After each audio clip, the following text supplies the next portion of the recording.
Okay, meron akong babalita sa inyo at hindi ko alam kung paano ko sasabihin to, no? Dito nga pala sa Canada, marami ang pinapauwi. Mga hindi na ma-renew yung mga permit, tapos nag-expire na, so hindi na sila ma-renew. At mga previous videos ko, meron din mga na-content ako na mga kasama namin sa trabaho, nag-give up, umaayaw, hindi nakakaya yung trabaho, nagkakaroon ng problema, na homesick. So, umuuwi rin sila. Nakakalungkot lang na isipin na talagang may mga kababayan tayo at mga ibang lahi dito na umuwi at hindi na pagbibigyan ng pagkakataong magkaroon ng opportunity ng ma-permanent residence dito sa Canada. Maganda ang Canada sa totoo lang. Basta't kaya mo lang na tanggapin yung magiging buhay mo dito. At syempre, maganda yung mibibigay ng Canada kung magpupursige ka talaga. So sabi ko nga, may mga na-content ako, mga kababayan natin, katrabaho namin na umuwi na kasi hindi nila kayang yung trabaho. So goodbye Canada. At dumating din yung araw na ako naman yung mag-goodbye Canada.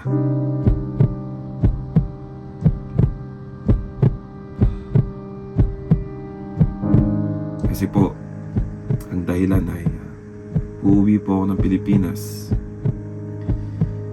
para sundin yung aking anak.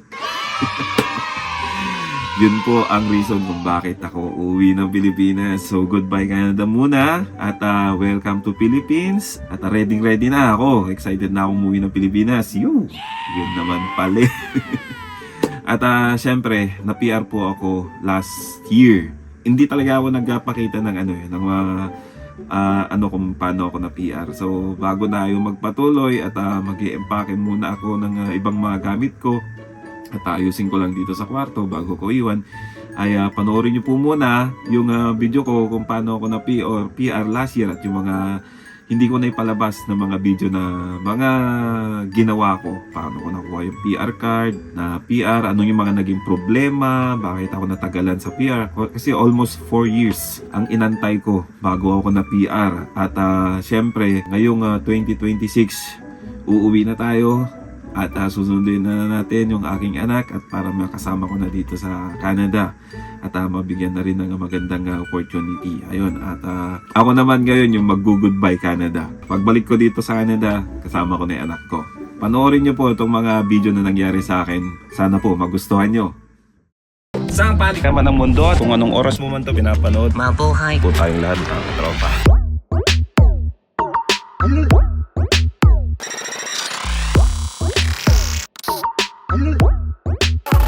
Grabeng ganda! Dito sa Canada, lahat ng mga TFW na katulad ko, yung TFW nga pala, may nagtanong ako ano yung TFW. Ito po yung temporary foreign worker. Yung mga student, pag pumunta sila dito, pag student visa pa lang sila. Isa sa mga pangarap ng mga Pilipino na TFW ang makamit yung permanent residency dito sa Canada. Ako po'y 4 na taon na dito sa Canada. Natupad na rin yung pangarap kong makamit ang permanent residency dito sa Canada.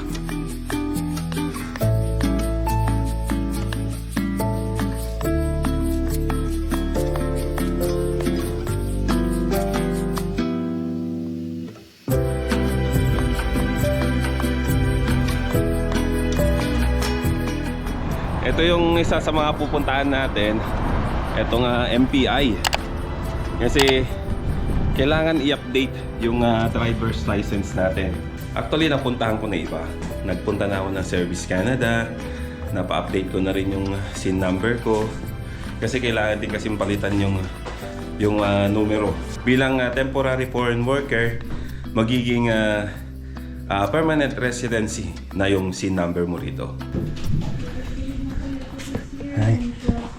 Gusto ko sanang update yung driver's license ko from temporary foreign workers to PR na po kayo, kuya. COPR. Oh. Congrats po. Ito ba yung mga kailangan? So, anong mangyayari dito sa driver's license ko? Yung license niyo po kasi before, nakatied siya sa work permit niyo po. Oo. So kung mag-expire yung work permit niyo po, mag-expire din yung license niyo po. Pero since PR na po kayo, yung renewal niyo na po is every 5 years. So every 5 years na po kayo magpapalit ng license niyo po. Okay. So, mapapalitan yung card ko. Yes po, magpapalit. So, magpapadala na naman sila ng bago. Po, sa mail na po nila ulit isasabi. Pwede ko bang baguhin yung image ko dyan, yung mas pogi? Kasi yun ang baka picture ko yan. Oo. So, kakailanganin ko pa ba to? Yung luma? Keep niyo po muna siya along with the temporary hanggang sa dumating po yun. Okay, keep ko muna tong luma hanggang sa dumating yung bago. Okay, thank you. Oh, te. Congratulations! Salamat, te. Salamat, ha. Gano'n mo katagal inintay? 4 years, almost 4 years. Oo, sa sobrang tagal, nakamit din ang pangarap na ma-PR. Diretso lang po sa camera and no smiling po. Within the box and then click OK ah. Tapos din sa wakas, ang pag-update ng aking driver's license. Kumbaga, sabi nga ni ate kanina, yung driver's license ko as a TFW, saka lang yun mag-a-update pag nag-expire yung aking working permit pag TFW. Tapos pag may bago, yun i-represent ko ulit sa kanila. Pero yung work permit kasi 2 years dati, tapos naging 3 years nung nag-renew ako. Pero ngayon permanent residency na ako. So every 5 years ko na pwedeng i-renew yung driver's license ko. Ganon din sa citizen. So tinanong ko kanina kung ganon din ba sa citizen, ay oo daw. Ganon din, 5 years din. So ang pagbabago is yung expiration date ng lisensya. Yun. Ngayon, ang susunod kong puntahan ay punta ako sa settlement para i-update ko sa kanila na meron na akong na permanent residency na ako dito sa Canada. Yun.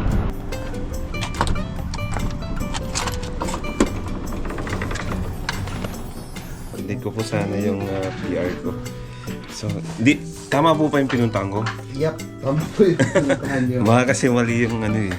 Kasi galing akong tawag dito, MPI. Then Service Canada din MPI.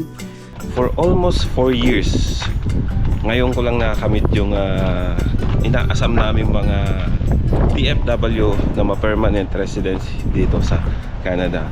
So yung 4 years na yun, bakit ang tagal? Maaaring matanong nyo yan. Ano po kasi, meron po akong sitwasyon na gustong i-share sa inyo, na pumunta ako ng Winnipeg para ayusin at tatanggapin yung isa sa mga naging nagpatagal ng proseso ng aking permanent residency. So ito mga tropa, panoorin nyo po ito.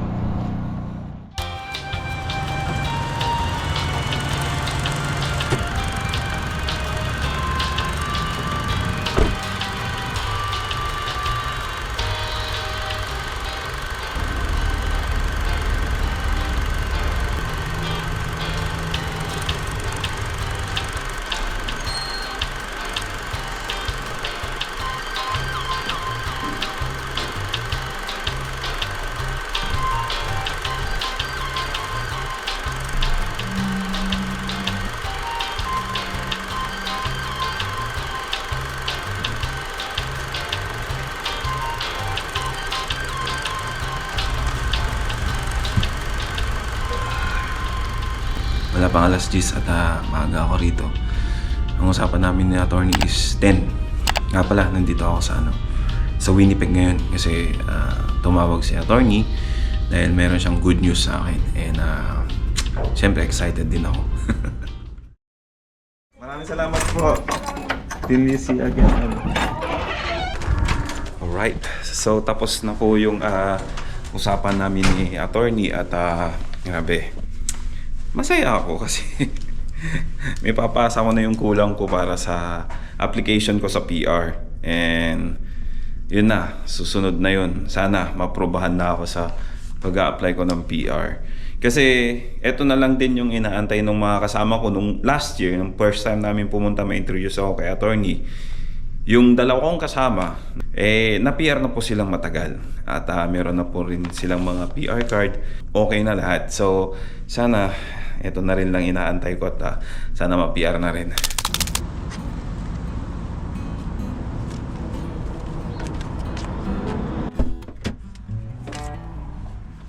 So, ito na yung inaantay ko na resulta. Ayan. Sa wakas, ipapasa ko na to at natapos na ang lahat. Medyo malaki rin ang gastos. Halos umabot ako ng less than 4,000 sa lahat-lahat. Pero kung isasama mo yung biyahe-biyahe ko rito, ayun, abot nga talaga ng 4,000 plus, mga ganun. Muti nakipag-cooperate yung aking partner hindi katulad ng iba na pagka hindi nakikooperate, sabi nga ni Atty, meron daw mga kliyente niya na inaaway, nag-aaway yung mga pag-partner. So parang hindi tinatanggap yung serve, tapos hindi pinipirmahan o kaya hindi mahanap yung pipirma, ganon, yung si-serve ng divorce sa Pinas. So nagkakaroon ng motion, so additional payment yun. So medyo malaki-laki rin. So additional yan pagka ganun. Buti nga hindi nangyari sa akin yung ganun Kasi sa Pilipinas pa lang talagang na kami, hindi na kami talaga okay. And nag-file din ng annulment yung partner ko dun, kaso hindi lang naasikaso. So yun, nasabi ko na rin dun sa kanya na approve na yung divorce dito. And ayun, mabibigyan din ako ng kopya ng certificate na ganun, para may hawak akong yung papel na divorce na talaga. Medyo mahaba-habang proseso rin. Last year, November. So umabot ng 7 months. Mas mabilis sana kung hindi nagka-problema sa address na nag-servan. Pero yun, sabi nga ni attorney, mabuti na lang, understanding yung judge. So inayos-ayos na lang. May mga correction, hindi na binalik. So parang okay na yun, okay na, sabi niya, okay na. Konting corrections lang naman siguro, kaya ganun, inaccept na rin. And ayun, hindi na pabalik-balik. So konti lang yung naging gastos. Meron nga akong mga kilala, gumagastos sila ng malaki, grabe. Yung iba 5,000, yung iba pagka hindi mo talaga mahanap yung tao, maabot sila ng 8,000, mga ganun. Yun yung sinasabing motion, yung mga ganun, yung babalik-balik yung papel sa kanila. So mahirap din yun ng gastos. So kapag may mga ganitong sitwasyon na sa tingin nyo makaka-apekto sa application nyo sa PR, agapan nyo ng agapan. Kasi pag sinabing separate, kasal ka pa rin sa dati pero may common law ka, ayusin mo na agad to na habang nag-a-apply ka ng PR or before ka mag-apply ng PR, ayusin mo na muna to. Kung dito ka sa Canada, mag-file ka na agad ng divorce kasi hahanapin yan sa IRCC. Ganito kasi yan magpapasa ka ng di ba, ng application. Meron namang hinahanap na Senomar, marriage certificate, mga ganyan. Magpapakita naman sa Senomar natin sa Pilipinas na ikaw ay kasal. Kung annulled na kayo, magpapakita yun na sabi doon void na yung kasal niyo. Sa akin kasi separate, hindi ako naglagay ng ng information about doon sa ex-wife ko. Kasi ayaw niyang magbigay ako ng information. So ang nangyari, nilagay ng handler ko, mahawak na papel ko is separate. Ayun. Dumating kami rito, sasabihan na ako ng mga kaibigan ko na yung mga kilala namin na mag-apply na kayo ng divorce kasi ganyan din yung mangyayari. Ako naman, umaasa ako na baka certificate lang okay na. Pipirmahan namin, magnonotaryo doon sa Pilipinas, tapos dito ginawa na namin yun ng way, pero wala, hindi gumana, hindi kinagat ng IRCC, sabihin na natin ganun. So kinailangan pa rin ng divorce dito sa Canada. Kahit sinabi mong separate ka dun sa papel, kahanapin at hanapin pa rin ng kasi ang reason nila is kasal ka pa rin sa Pilipinas. Oo nga, kasal ka sa Pilipinas pero hindi ka naman kasal dito, which is kailangan nila ng proof dito kasi mag-a-apply nga dito sa Canada na divorce ka. So additional pera yan sa pag-a-apply. Magagastos ka ng PR, gagastos ka pa dito ng divorce. So pag common law ka naman at kasal ka sa asawa mo, pero may common law ka dito, pero meron kayong arrangement, ganyan, maghahanap pa rin po sila ng divorce dito. Ganyan, sistema. So sa aking case, separate, wala akong nilagay na information sa ex-wife ko, wala akong pinasang requirements or hinahanap na documents ng ex-wife ko, wala akong pinasa, wala akong binigay sa handler ko or sa IRCC, kaya hinanapan ako ng divorce. Ang gusto pa nga ng handler ko is i-declare ko na lang yung ex-wife ko. Ang mangyayari niyan, mag-additional payment na naman ako, magbabago na naman yung papel ko. So, hindi ko na kinagat. So, bago umuwi, kain muna tayo or mag-take out ako. Kasi may trabaho pa. Pasok pa kasi ako ng trabaho Kailangan kong mahabol yung oras ko pabalik sa Nipawa.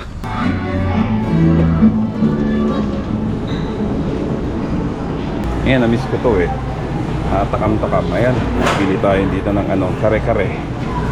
Kare-kare. Tapos ano kaya to? Tingnan na lang natin. Pork binagoong pala. Ayan, tapos ito kare-kare. Habang namimili ako ng pagkain, nakausap ko si Ate Lourdes.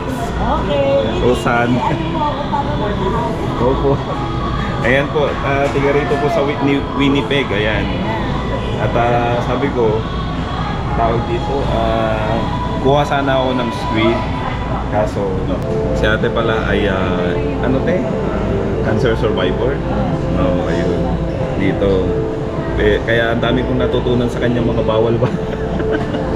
Kailangan din kasi mag-survive dito So healthy Hindi kayo babawal niya, siyempre, kung paano kikita. Kilala mo si Dr. Atoy Abueda. Ay, wala pa po. 3 years na. Sa Philippines. Ay, sa Philippines po. Oo. Sa Philippines po kayo nagpagabot. Bakit dito po? Ay, na ako dito. Ngayon, gusto ko pa yung mga herbal. Organic lahat. Organic lahat. Mabuti yan pagka-organic lang. Kasi pagka mga ganyan, mahirap na po. Hindi ako naman. Kung tutusin, ang asawa ko na taga Iloilo Iloilo. Pero tiga saan mo kayo? Ako from Albay dito. Mga Uragon. Oo, Uragon. Ayun, mga ganun po. Si ate, Uragon. Taga Albay. Ayan. Sa mga taga Albay Ligaw dyan. City kami, Ligaw City. Ayun, Ligaw City. Ligaw City. One of these days, pag Sa nakabakasyon ako. Mayon kami. Ay. Kami yung mayari namin. Joke. Hindi pa ako nakakapasyal ng Albayot sa pero bala kong pasyalan. Kasi wala akong pera noon. Siguro makakapag-ipon po, makapag-separate ng pera para makapasyal. So yan po, no? Kain na po muna kami ni Ate Lourdes. Oo nga Hindi ba kami makapili-pili? Katatapos lang kumain at nakasama kong kumain si Ate Dolores. Dolores? Tama ba? At nakasama ko si Kuya Teddy, yung asawa niya. Ang dami namin pinag-usapan. Dami niyang shinare. Pero kulang yung oras ko na makipagkwentuhan sa kanila kasi kailangan kong humabol pauwi ng Nipawa dahil meron pa akong trabaho. Next time kuya at ate, usap tayo. Marami akong gustong malaman sa inyo at gustong may share sa inyo. Ayan po. Yun yung napanood nyo na video. Ayun yung pagkuha ko ng divorce, approved na divorce paper ko. Nakakailanganin sa IRCC kasi pag separate lang ang i-declare mo dito kasi kailanganin talaga nila ng proof dito sa Canada kasi nakadeclare din kasi doon na yung tawag dito talagang married ako sa Pilipinas. Pero sa Pilipinas kasal pa rin ako sa Pilipinas, pero pag dito sa Canada hindi na ako kasal. Yun. Pero hindi naman ako dito kinasal, hindi ko nga alam kung bakit Pero yun ang requirements sila requirements sila sa IRCC pagdating sa pag-a-apply ng PR. So kinakailangan pa rin yun. Medyo malaki rin yung gastos ko doon, pero ganoon talaga kinailangan So gaano pa katagal inabot yung divorce paper ko ng sobra? Matagal din. Ang sumunod nun, nag-medical yung anak ko. Pangalawang medical niya yun kasi yung unang medical niya nun nag-expire. So nag-second medical siya at may lumabas na parang sputum. Kinailangan niyang maggamot at monitor siya. And then umabot yun ng mahigit 7 months. Doon na naman tumagal yung proseso ng PR ko. Inantay ko na naman yun hanggang sa naging okay naman na yung anak ko at pinasa na yung result at tuloy-tuloy na. Bali ilang buwan na, July, August, September, October, November. Halos 4 months na akong PR dito sa Canada. At 4 years ko rin inantay. Almost 4 years. Ewan ko kasi nung nasa Pilipinas ako, nag-apply na kami ng MPMP, Manitoba Provincial Nominee Program. Kaya natagalan kami nasa Pilipinas bago kami nakapunta rito dahil inaasikaso yung MPMP namin. So sa ngayon, pupunta ako ng post office dahil umaasa ako na sana nandun na yung aking PR card.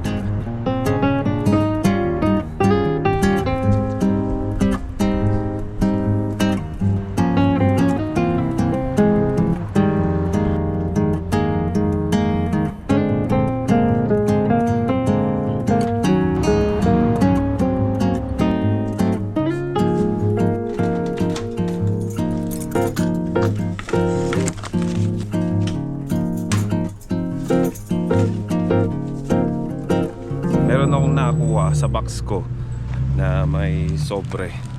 Eto. At titingnan natin kung ano to. Alright. Nasa akin na ang card. Actually, nabuksan ko na to kanina. Tiningnan ko, sinilip ko, which is totoo nga. Yung ine-expect ko, yung tagal ko nang inaantay, pabalik-balik dun sa post office. Yun, dumating na nga talaga. At eto na siya.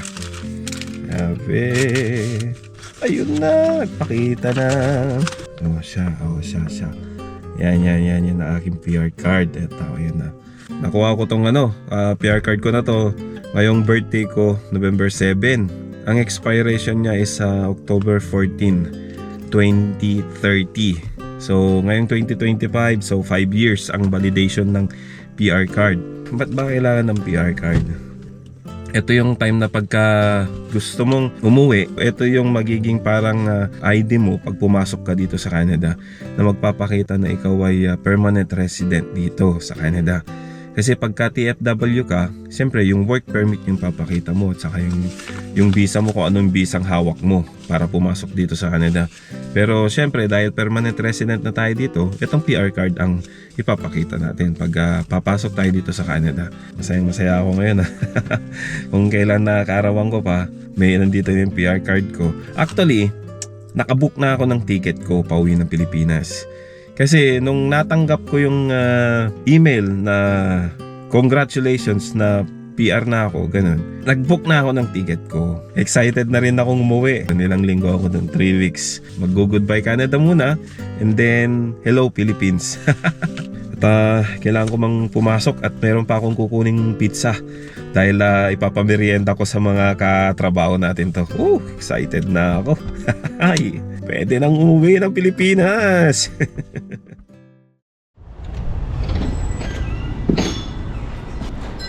Hello Manang, kamusta?